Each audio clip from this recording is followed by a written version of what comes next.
Voltamos aqui no Além da Notícia. O tema de hoje é extremamente delicado, tanto quanto importante e necessário que você que nos acompanha agora entenda muito bem para ajudar a muitas outras pessoas. Estamos falando sobre prevenção ao suicídio e estamos com uma especialista, uma pessoa que se dedica a estudar e a tratar essa questão em diversos lugares. A senhora atende hoje pessoas em seu consultório que a buscam e a senhora detecta isso com muita facilidade já, né, doutora? Sim, a gente acaba detectando. Eu estou trabalhando com isso há muito tempo, né? Então a gente auxilia os familiares, a gente auxilia também, É né? difícil de trabalhar isso com uma pessoa que já tentou se matar? Principalmente a automutilação nos adolescentes, né? Que agora está meio que na moda, vamos botar assim. Né? A automutilação em adolescentes, né? Ela acontece bastante. E assim, a gente tem que botar a família também, né? Não adianta a gente só tratar aquela pessoa. Indispensavelmente o envolvimento da família. O envolvimento da família. A família tem que estar no processo. É por isso que a gente sempre está falando da importância do outro, né? Porque o outro precisa cuidar daquela pessoa, acolher aquela pessoa. A família é essencial nesse momento. A senhora citou aqui um caso que eu já vou trazer aqui. O Fernando, ele é de Brasília. Apesar das pessoas saberem que ações vão resultar em morte, eliminação do seu próprio eu, por que coisas como aquele jogo da baleia azul fascinam tantas pessoas? Vamos lá. Eu penso que a baleia azul não foi o principal. Eu acho que a baleia azul ela retrata uma falta de um monte de coisa nos adolescentes, né? E nas pessoas, nos jovens. O que acontece? Quem entra num jogo desse, a baleia azul, a gente já sabe que foi uma brincadeira infeliz de uma pessoa que botou na rede e as pessoas compraram essa ideia, né? E as pessoas começaram, então, a divulgar isso e a fazer e tal. Só que, para as pessoas realizarem aqueles jogos e tudo, o que acontece? Para mim, falta um pouco de amor, falta um pouco de atenção da família, falta um pouco de cuidado. Então, para você entrar num jogo desse, né, ele só é um sintoma daquilo tudo de ruim que as pessoas estão vivendo. Falta contato com o outro, falta a preocupação, né, falta afeto. Eu diria que falta afeto para aquelas pessoas. Então, se me falta afeto, onde que eu vou achar esse afeto? Eu vou achar na internet, eu vou achar na droga, ele vai achar em algum lugar, né? E aí acaba que a baleia azul foi uma consequência disso tudo. Doutor, eu tenho aqui os seguintes dados. Olha, a gente já falou, segunda maior causa de mortes entre jovens de 15 a 29 anos e é uma mortalidade também, um suicídio prevalente em idosos com mais de 70 anos, isto é, a cada 100 mil idosos nessa faixa etária, 8,9 se suicidam. Existem ainda outros grupos de risco de pessoas que são mais propensas ao suicídio? A gente poderia colocar, né, o LGBT também, né, os homossexuais e tudo, né, principalmente na questão da aceitação. Muitos daqueles, né, que não têm aceitação e tudo, pode ser considerado um grupo de risco, sim. Né? A depressão em crianças, eu fui num seminário há um tempo atrás, né, e estão começando a perceber a questão da depressão infantil, o aumento de uma depressão infantil, e aí a gente poderia até colocar as crianças também como um fator de risco, né? Mas, assim, eu diria que basicamente quem entraria mais são os idosos, os jovens de 15 a 29 anos e a questão do pessoal LGBT também. Agora me surpreende esse dado a respeito de crianças. De crianças. Foi um dado que surpreendeu. Eu lembro que no dia todo mundo, foi uma coisa até uma pesquisa feita pelos Estados Unidos, com o aumento da depressão infantil. Mas é a falta, né? O que a senhora tem a nos dizer sobre aquela minissérie 13 Razões? 13 Razões. 13 Razões é uma minissérie feita pelo Netflix, né, que ela mostra a questão de uma adolescente que ela comete o suicídio e ela grava 13 fitas dizendo, né, como que ela fez, o porquê que ela fez, ela contando até onde que ela chegou. Foi muito questionado na época e tudo, mas foi o que os jovens viram, né, e o medo era que aumentasse a questão da automutilação, né, porque ela mostra como é que foi o suicídio e tudo da menina. Então, assim, é uma coisa que meio que chocou as pessoas, mas ela teve um lado realmente positivo. Foi baseado num caso real? Não foi. Não, ela vai ter uma continuação, mas assim, ela está sendo, né, teve o seu lado positivo, porque as pessoas falaram mais, né? Eu sempre falo que assim, informar ajuda. A gente tem que falar que existe, a gente só trata a coisa quando a gente traz para junto. Então, existe a questão do suicídio? Existe, a gente tem que tratar. Então, 13 razões, ele acontece, o bullying acontece no colégio, o bullying acontece nos locais, tal, ele acontece. Então, como é que a gente pode fazer isso, né? Então, os 13 razões, ela trouxe à tona à tona toda essa preocupação dos adolescentes e dos problemas que acontecem com eles também. E a senhora acha que há, de fato, ali naquelas 13 razões, os reais motivos pelos quais os números são tão alarmantes de suicídio entre os jovens? Sim, eu acho que ela aborda vários fatores com várias pessoas diferentes, que cientificamente são comprovados. Cientificamente comprovados. A questão da bullying, da sexualidade, né, da questão do uso das drogas na adolescência, no colégio. A falta até de tem uma cena, né, que ela procura ajuda, e aí é o principal, né? Ela procura ajuda por diversas vezes e não tem essa ajuda. E é isso que eu falo sempre, novamente, né? Ajudem o outro, acolham o outro, né? Ouçam o que o outro tem a dizer.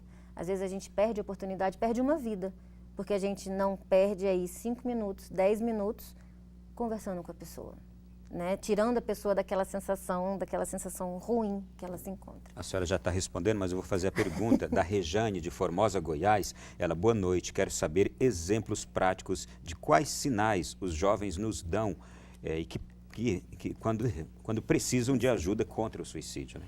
Palavras, frases, o isolamento, né? O isolamento social é uma coisa importante, a mudança de comportamento. Se eu era extrovertida e fiquei tímida e me retraí, ou se eu era retraída e fiquei, né, comecei a beber, a fazer, a acontecer. Então, assim, a mudança de comportamento e o isolamento social é o principal fator, né? E o que você procura na internet, quais são os sites que você entra, né? Principalmente os adolescentes. Né? Atualmente eles estão fazendo muita automutilação aqui no punho e na virilha. Porque aqui você vê e na virilha você não vê. Então, muitas vezes os pais precisam ficar mais atentos, precisam, né? Quando a mãe descobre, ela já está cheia de cicatrizes. Então, assim, e a maior atenção mesmo dos nossos adolescentes. Voltamos à palavra-chave, atenção às pessoas. Estar próxima das pessoas, cuidar. Mais uma pergunta aqui, doutora. Diga. Deixa eu ver aqui. Marco Sete, ele é de Varginha, Minas. Boa noite. Transtornos mentais, como o de ansiedade generalizada, podem levar ao suicídio? O suicídio de uma família pode estimular a mesma atitude entre os que lhe eram próximos, como se fosse uma doença contagiosa? Contagiosa, vamos lá. O transtorno que mais ajuda, que mais favorece, né? Vamos dizer assim, que facilita a questão do suicídio, é a depressão. A ansiedade, ela entra muito mais assim, mais a questão da depressão. Todo depressivo se mata? Não, mas a maioria das pessoas que se suicidam, ela tem a depressão acoplada. A questão da família, o histórico familiar, ele ajuda. Não é uma questão de contaminação, porque a depressão, ela tem um fator genético. Então, acaba que a gente poderia considerar que fosse uma coisa, né, genética, mas assim, o histórico familiar, ele ajuda sim, ele aumenta, como eu falei anteriormente, ele aumenta aí 4 vezes a tua possibilidade, o perigo de que você possa cometer alguma coisa. Então, se você tem algum conhecido, alguém que cometeu suicídio, né, na sua família, procure ajuda. Vá ao psicólogo, vá ao psiquiatra, antes que as coisas... E se percebeu que alguém ficou muito abalado com aquilo, também é importante estar atento àquela pessoa. Pega na mão, mas como é que eu vou fazer? Pega na mão, ouça, leve ao psiquiatra, marque um psiquiatra, marque um psicólogo. Novamente, um psiquiatra e psicólogo não é médico de maluco, pelo contrário, ele é um médico para todo mundo, deveria ser para todos, né? A gente sabe que existe uma psicofobia aí, uma falta de psiquiatra e psicólogo, mas... Todo mundo precisa, né, a conversar. psicofobia que a doutora está falando é medo de psicólogo e de psiquiatra, né? É porque se tinha no passado aquele pensamento de que psiquiatra, psicólogo era para gente doida. Doida. Né? E não é para todo mundo, né? A gente precisa falar das nossas coisas, dos nossos pensamentos, dos nossos sentimentos, das nossas emoções. E se a gente não fala, a gente guarda. Se a gente guarda uma hora, das nossas confusões, as coisas que a gente não entende na gente. Sim. Existem hoje pessoas profissionais para nos ajudar. Sim. Doutora, olha um caso concreto aqui. A pessoa não citou o nome, eu também acho muito conveniente. Sim. Tenho depressão, já tive vontade de me matar e já me mutilei. Há 1 mês procurei ajuda psicológica.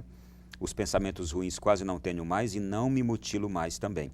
Mas a tristeza que sinto ainda é muito grande. Como posso contar com a ajuda dos meus pais? Eles sabem de tudo, me deram suporte no início, mas agora ninguém fala mais no assunto. Como eu posso pedir ajuda a eles? Não quero me identificar, por favor. Vamos lá.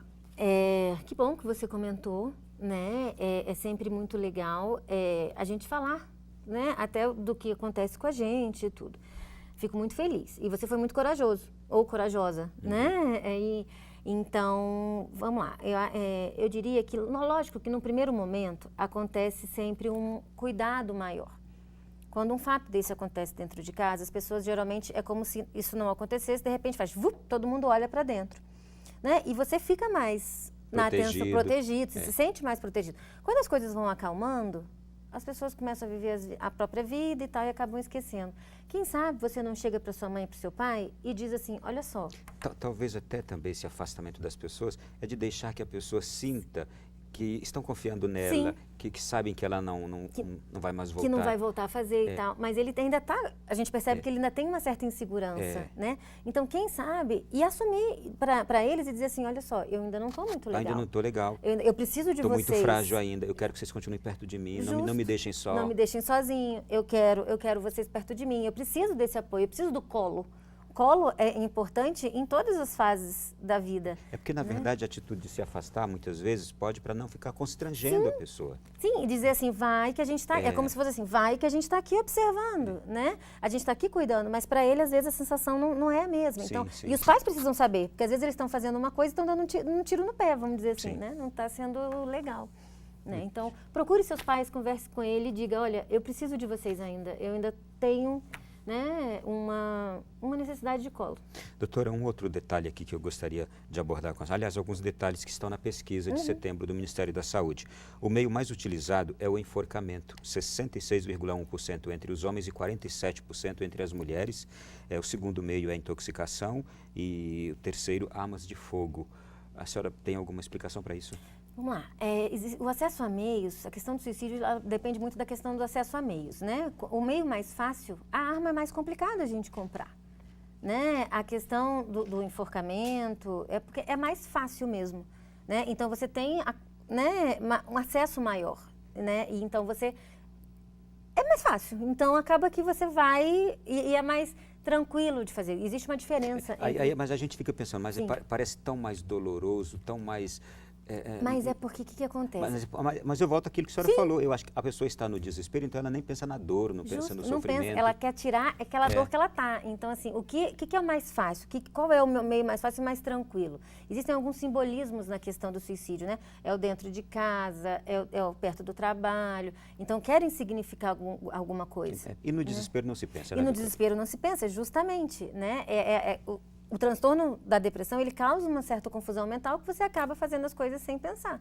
É uma precipitação de um prédio, né, e tal. Então, assim, acabam acontecendo coisas que a gente não pensa mesmo. Doutora, outro aspecto aqui. Os moradores da região sul do Brasil foram os que morreram mais por causas de suicídio, enquanto que os índices do Nordeste são os mais baixos.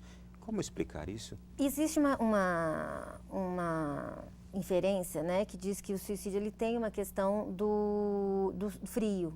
Muitas vezes os países mais frios, então a gente poderia inferir aí do sul, é um país mais frio, é um país mais gelado, traz uma coisa mais, é o cinza, né, é a chuva, que tem uma questão mais depressiva, deprecia mais, né?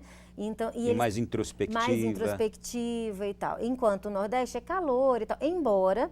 Em 2012, a gente teve um aumento muito grande em dois estados, em João Pessoa, na cidade de João Pessoa mesmo. Paraíba. Na Paraíba e em Salvador. Não foi detectado o porquê que foi aumentado.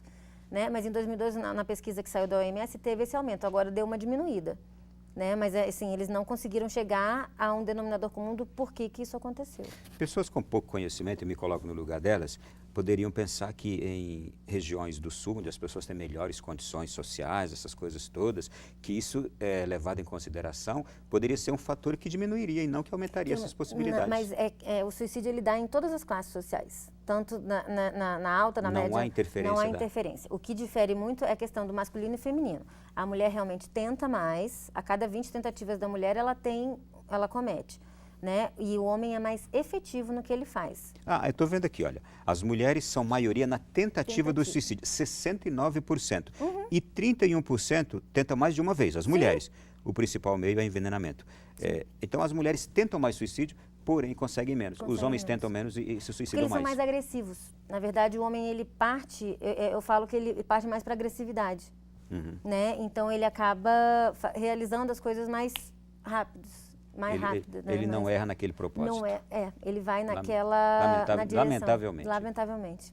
né? Quem dera se ele, Sim. né? Mas acaba que ele vai mais para agressividade e tal e acaba conseguindo Muito efetivar, bem. né? Olha, as perguntas estão chegando, já no próximo bloco a gente volta também respondendo a mais perguntas e nós vamos falar também, nesse último bloco que vai chegar, sobre os fatores protetores, o que fazer para ajudar, como fazer, como agir com as pessoas que já tentaram suicídio, ou como detectar aquelas que estão talvez ali próximas a nós e que a gente ainda não detectou, porque não ficou atento, mais atento ainda. Já no próximo bloco a gente fala sobre isso.